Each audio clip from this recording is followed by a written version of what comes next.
ఈరోజు వంటల్లో మన స్పెషల్ మినపప్పు సున్నుండలు చేస్తున్నాం.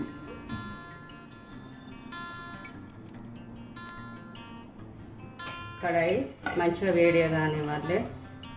వేడిగా అయినాక ఇది సిమ్ముల్నే పెట్టి ఈ మినపప్పును మంచిగా వేయించుకోవాలి. ఒక గిలాసు మినపప్పు తీసుకున్నా నేను. మనము ఇది మంచిగా వేయించుకోవాలి, ఎందుకంటే దీన్ని ఎర్రగా వచ్చే వరకు వేయించుతూనే ఉండాలి. ఇవి ఎందుకంటే ఎంత మంచిగా సిమ్ములు వేయించుకుంటే అంత మంచిగా మనకు సున్నుండలు వస్తాయి. మరి మాసన ఏమి ఉండకుండా దీన్ని మంచిగా వేయించుకోవాలి. ఎందుకంటే హై ఫ్లేమ్లో పెట్టద్దు, హైలో పెడితే మాడిపోతుంది. అట్లా వేయించుకోవద్దు. జాగ్రత్తగా దీన్ని మంచిగా వేయించుకుంటే మంచిగా టేస్టీగా సున్నుండలు వస్తాయి. మనం గోల్డెన్ కలర్ వచ్చే వరకు దీన్ని వేసుకుంటూ ఉండాలి. అప్పుడే మన లడ్డూలు మంచిగా వస్తాయి. ఇప్పుడు మినపప్పు వేగుతుంటే ఎంత మంచి వాసన వస్తుంటుందో, మినపప్పు వేగుతుంటే మంచి స్మెల్ వస్తుంది. ఇప్పుడు మనము ఇది బాగా ఎర్రగా వేగినాక ఒక్క 2 స్పూన్ల బియ్యము దీంట్లోనే పోసుకొని వేయించుకోవాలి.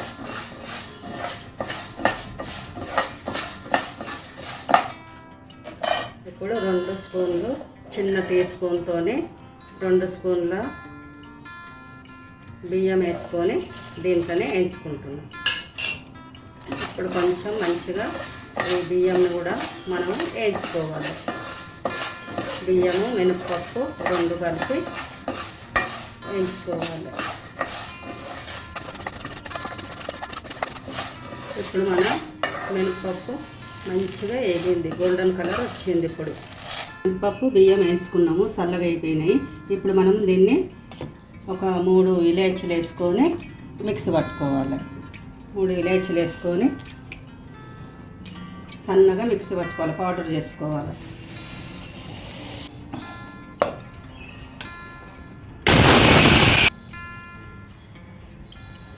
మన మినపప్పు ఇట్లా సన్నగా అయ్యే వరకు మిక్సీ పట్టుకోవాలి. ప్లేట్లో పోసుకోవాలి. ఇప్పుడు మనము 1 గిలాసు నిండా మినపప్పు తీసుకున్నాము. దాంట్లో ఇప్పుడు గిలాసు నిండా కాక ఇంత తక్కువగా మనము చక్కెర తీసుకొని దీన్ని కూడా మిక్సీ పట్టుకోవాలి. నేను బెల్లం వేస్తలేను, చక్కెరతో చేస్తున్నా.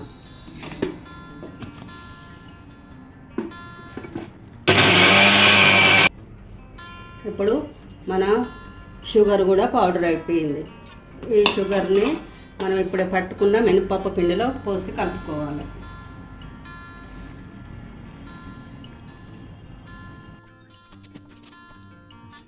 మనము తీసుకున్న మినపప్పు పొడి, చక్కెర పొడి మంచిగా కలుపుకొని కొంచెం కొంచెం నెయ్యి వేసుకుంటా ఇట్లా కలుపుకొని మనం ఉండలు కట్టుకోవాలి. ఇప్పుడు కొంచెం కొంచెం పిండిలో పోసుకుంటా కలుపుకోవాలి. ఒక్కసారి మొత్తం పిండిలో పోసుకోవద్దు. నెయ్యి మనకు వేడిగా ఉండాలి, చల్ల నెయ్యితోనైతే కాదు, వేడిగా ఉండాలి. వేడిగున్న నెయ్యి పోసుకుంటా ఉండలు కట్టుకోవాలి.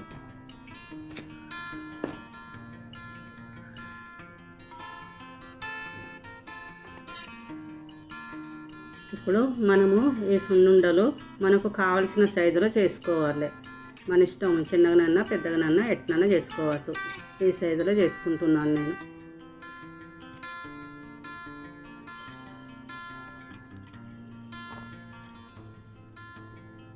ఇప్పుడు మన సున్నుండలు రెడీ అయిపోయినాయి. మినపప్పు సున్నుండలు రెడీ అయిపోయినాయి. మీరు కూడా ఒకసారి చేసుకొని చూడండి, చాలా టేస్టీగా ఉంటాయి. చిన్నపిల్లలకు ఇవి రోజుకొకటి ఇస్తే ఎంతో బలంగా మినపప్పు. మీరు కూడా చేయండి.